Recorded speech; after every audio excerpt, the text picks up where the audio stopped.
As 2023 comes to a close, we take a look at some of the events that shaped our year. From catastrophic earthquakes in Turkey to conflict raging in Gaza. Tensions between the U.S. and China leave many on edge, while the UN declares an age of global boiling. Plus, the rise of artificial intelligence raises hopes and alarms. Take a look at what we've witnessed and what we've learned over 2023. I'm Andrea Sankey, and this is The Newsmakers.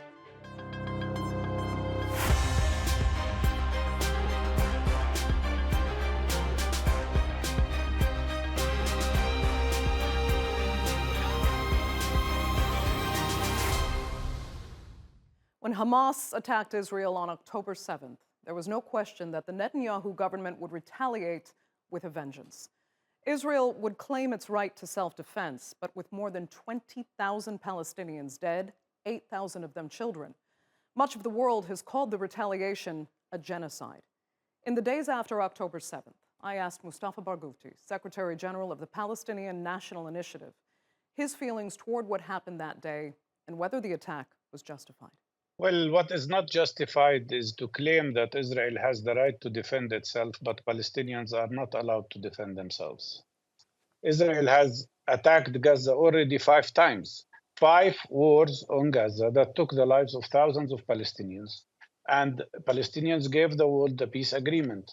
They agreed on Oslo process, which was not really fair, but nevertheless, the world had 30 years to end this Israeli occupation. Instead of ending occupation, Netanyahu stood in the United Nations carrying a map of Israel, showing the annexation of the occupied West Bank, the annexation of the occupied East Jerusalem, and the annexation of Gaza Strip, which they claim they withdrew from. He also declared that he's going to annex the Golan Heights, which Israel already annexed legally. So we are talking here about a declaration that Israel has no intention of whatsoever to allow Palestinians to be free from occupation. On the contrary, where they've subjected us to a system of apartheid. This is the result of the Israeli policy. And the United States, instead of forcing Israel to stop settlement activities, to stop violation of international law, continued to support Israel. This is the main problem. You cannot ask people to accept a life of subjugation or a life of enslavement to another country. That's what Smotrich, the Israeli foreign finance minister, declared. He said, we will fill the West Bank with settlements and settlers so that Palestinians would lose any hope of a state of their own. And then they will have one of 3 options, either to immigrate or to accept a life of subjugation to the Israelis or to die. No, sorry, we will not accept a life of subjugation to the Israelis, and we're not ready to leave our country. We already had one act of ethnic cleansing in 1948, and this should not be allowed to be repeated. We want to stay in our land. We want peace with everybody. We don't want any Israeli or Palestinian to be killed. But the road to that is to allow Palestinians to be free from this system of enslavement, apartheid, and oppression and occupation. Let me ask you, though, specifically in the case of this attack, by attacking ordinary civilians, not settlers, not, the military itself, many are arguing that Hamas has just proved Netanyahu's point that they simply want to destroy the state of Israel, and that no element of Hamas or any of the so-called militancy, as Israel puts it, or terrorism, as Israel puts it, can exist if Israel is to survive. Has Hamas, in this attack and how it was carried out, done a disservice to Palestinians? Palestinians should not be, civilians should not be attacked, whether Israelis or Palestinians. And I hope that the world will be fair in this regard, not only to talk about Israeli civilians, but also talk about Palestinian civilians. No civilians should ever be attacked or should ever be killed. That's something I confirm and I always speak about. But the main question here is why this whole thing has happened. The main question here is why we are witnessing one cycle after another. And if Israel really cares about those who were, for instance, taken prisoners by Hamas, why don't they accept now the offer to exchange prisoners? so that all these Israelis could come back safe to their homes. And Palestinian prisoners would be released, including prisoners who have been in Israeli jails for 43 years. Why Israel is saying, I don't accept that? Why Netanyahu now is subjecting the lives of these Israeli prisoners to the possibility of being killed by his airstrikes? This is shocking. I think Netanyahu is the most opportunistic person in the world. This man cares only about himself. He knows that investigation committees in Israel will hold him responsible, and he is ready to kill all Palestinians and many Israelis just to survive as a prime minister and to evade being put in jail for his corruption.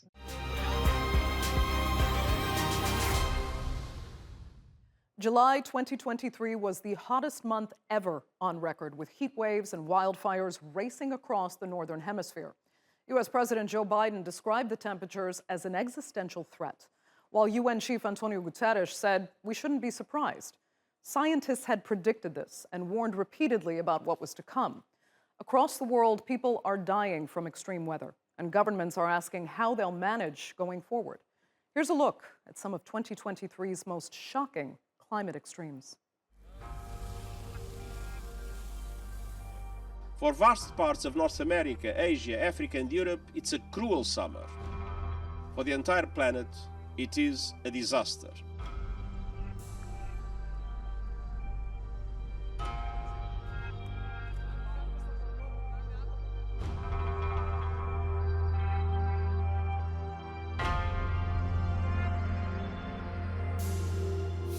Μπροστά σε μια καταστροφή που όλος ο αγώνας μας και όλη μας η δουλειά μπορεί να πάει χαμένη σε ένα λεπτό, σε μισή ώρα. Είναι τραγικό.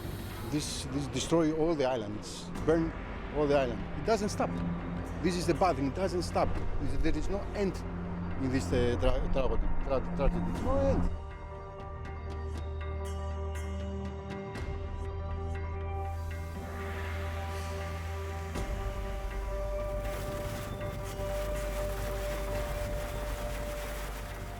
Molte vie sono bloccate, molti alberi secolari e chissà quanti altri danni.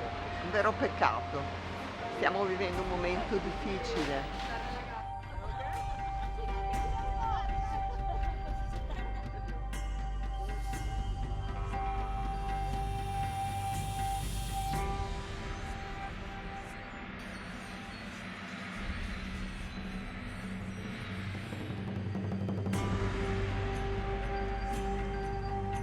Climate change is here, it is terrifying, and it is just the beginning.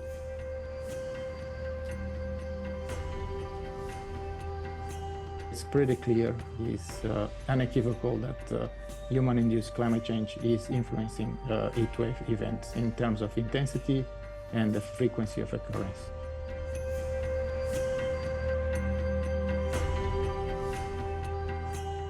Something like 40% of the planet is seeing a marine heat wave right now. That's very serious for the animals that live in the ocean. Donc un jeune qui sort du nid et qui n'a pas des plumes pour le protéger ou comme ça et qui séjourne sur un bord trottoir ou des choses comme ça, automatiquement on risque d'avoir des phénomènes de brûlure en plus.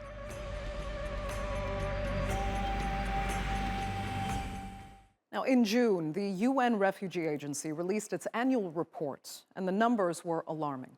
As a result of persecution, conflict, violence, and human rights violations, there are now more displaced people than ever before. As of the end of last year, more than 108 million people around the world were forced out of their homes. That's 19 million more than the year before, marking the biggest annual increase since records began in 1975. Russia's invasion of Ukraine saw 5.7 million people flee their homes, the fastest outflow of refugees anywhere since World War II. The numbers escaping Afghanistan also rose, as did those from Colombia, Peru, and Venezuela. Astoundingly, the 46 least developed nations, accounting for less than 1.3% of global GDP, host more than 20% of all refugees. I asked Kelly T. Clements, UNHCR Deputy High Commissioner, if she had ever expected to see numbers like this? Quite simply, no. We didn't expect to see people moving in such large numbers, especially the numbers that you're talking about are because of war, conflict, violence, persecution. And we don't just see it in one or two regions of the world, we see it in every region of the world. And it has really skyrocketed. And let me just say before we go into some of the trend lines, behind every one of those over 108 million, now 110 million people, if you put in what's happened in Sudan in the last 2 months, is a person, a story, a family. They've had loss, they've had heartache, they've lost their possessions, they've had family members killed. They're quite literally running for their lives in certain locations. And this is something that we have to keep in mind when we talk about the massive challenge that is forced displacement. And they are really the symptoms of what's not going well in the world today. The lack of political solutions, the issues related to discrimination, racism, war. Like I said, inside Sudan, that is not something that we envisioned just a year ago or 2 years ago, when it looked like this was a country where people were going to be returning to, where people were going to rebuild. And so it is a trend line, obviously, that we would not want to see now in terms of the ability to be able to respond to those needs and for people to be supported in the places, in the countries where they find themselves in this situation right now in the globe. It's really unfathomable.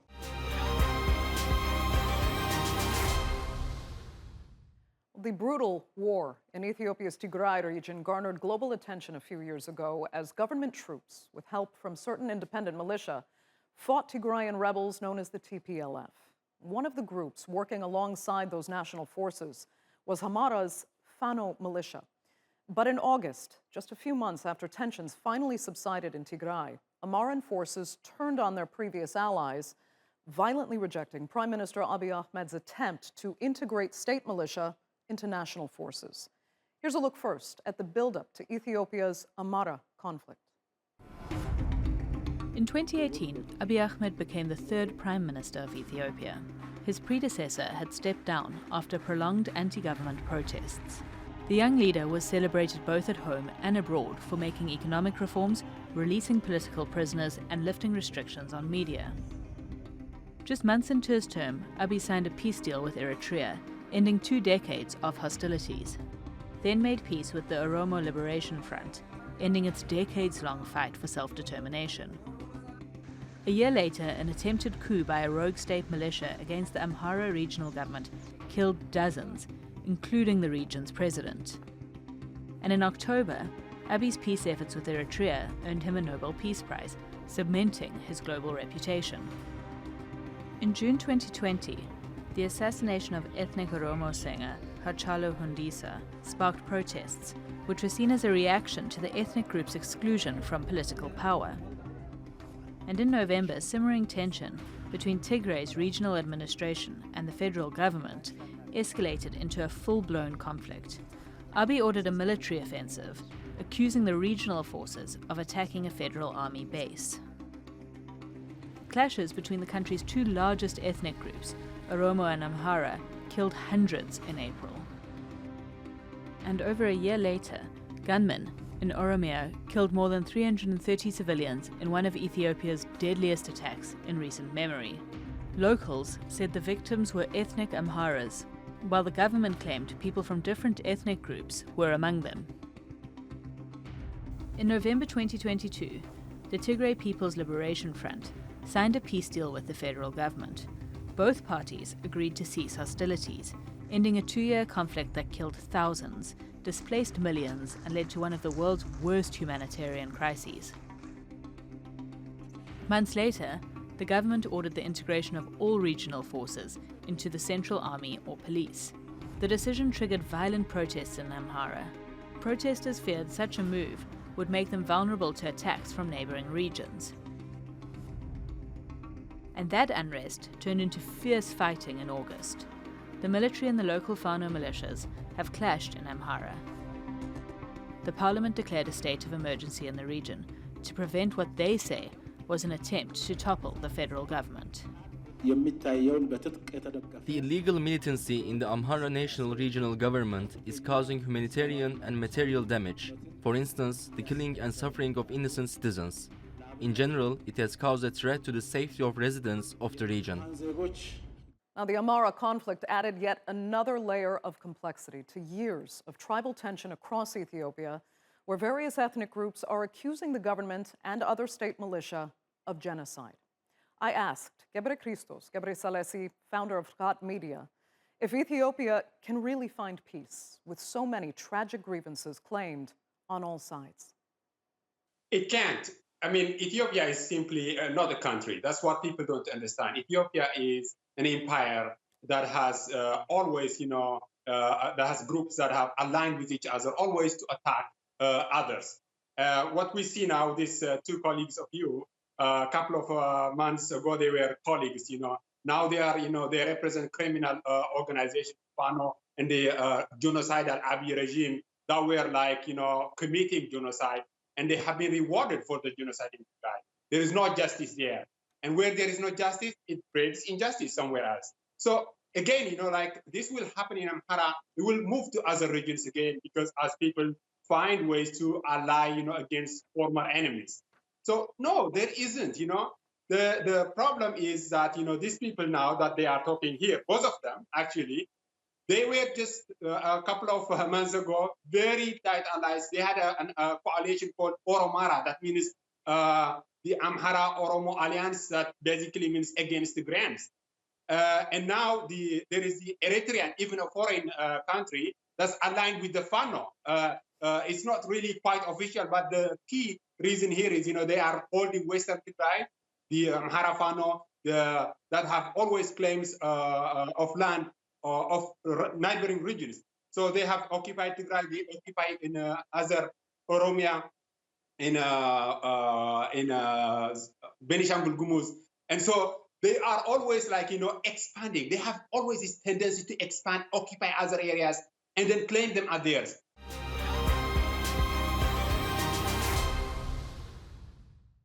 Well, the U.S.-China relationship had been mostly declining over the course of 2023. Just 9 months ago, the U.S. threatened to ban the app TikTok, claiming it threatened U.S. national security by putting user data in the hands of the Chinese. But in November, U.S. President Joe Biden met face-to-face with China's Xi Jinping, and according to a number of analysts, including our panelists, the relationship between these two massive powers got a bit of a reset, and the world is better for it. It is better off, and that's a good thing. I mean, the first deliverable was really their getting together at all after these historic lows subsequent to the balloon spy incident. And you really had a Xi Jinping that was coming into this summit much weaker than an American president is accustomed to meeting his counterparts. But there was no guarantee at all that things would go well, and they did. As a result, the chief, I guess you would say, deliverable is that the waters of the geopolitical world are calmer as a result of this meeting in San Francisco. Everything from military to military contacts being back, the so-called hotline between the presidents is back. We've got commitments on, I guess, reducing the precursor drugs to the fentanyl drug that is so devastating, that are made by the Mexican cartels from Chinese imports. Even a panda agreement to keep sharing pandas, and some work on climate together. So it really did as much as at least the American side was hoping in terms of hopefully rock solid commitments. But the devil, as always, is in the details. Indeed. Yeah, the media really loves the panda angle there. But let me ask you, Kindo, I mean, are the waters calmer? Would you say the same, even in the South China Sea, for example? I would say so.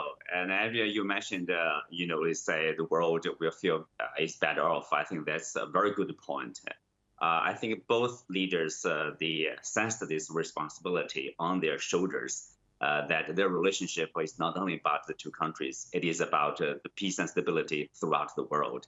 I mean, China-U.S. ties, they are the anchor of the international, security of the international arena.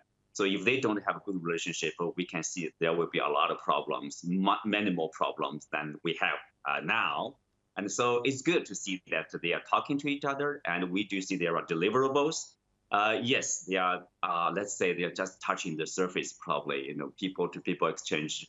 It's really about implementation. For example, Chinese invitation to 50,000 young Americans to visit China, either through study program or other programs in the next 5 years. That's promising. It's really about the implementation, the cooperation from both sides.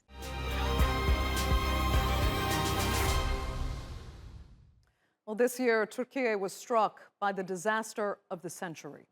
On February 6th, 2 earthquakes measuring 7.7 and 7.8 hit southern and central Turkey and western Syria, causing damage to an area the size of Germany and claiming some 60,000 lives. In response, volunteers from over 80 countries rushed in to help. Some teams came with specialized skills and equipment. Others simply dropped what they were doing to help wherever needed. Day after day, teams on the ground searched through the rubble to pull out survivors. Others set up tents, made meals, and offered psychological support to the victims. While many of the international rescue teams returned home, hundreds stayed to help with recovery. Here's a look at the massive efforts of those volunteers. After the devastating earthquakes, more than 700,000 volunteers signed up to help Turkey.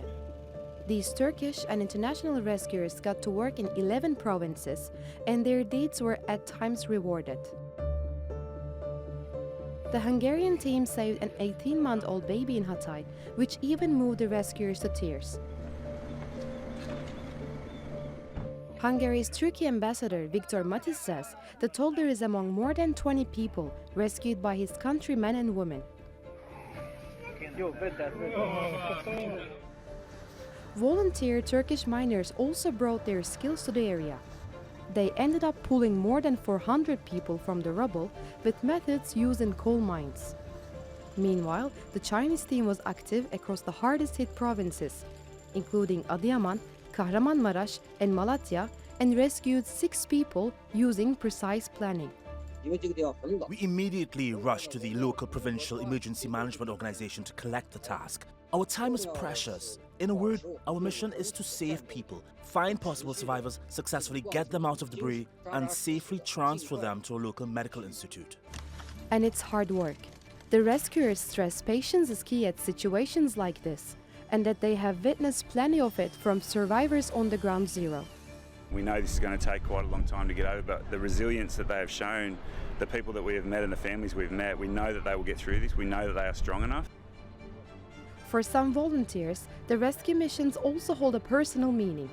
They are here because Turkey had helped their country in time of need. I'm Korean American, so I know these Turkish people helped Korean when we were having difficulties during the war. So I asked my friend, can we help Turkey?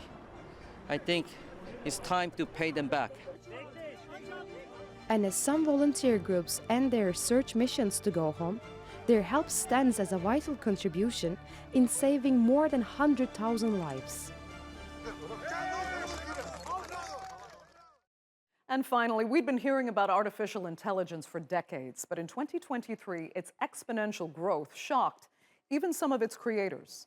Experts, including the chiefs of OpenAI and Google DeepMind, warned that artificial intelligence could ultimately lead to our extinction. Industry leaders called for a global halt in AI development to mitigate the risks, saying autonomous weapons, the rapid spread of misinformation, and rogue AI could all be part of our human future and ultimate failure.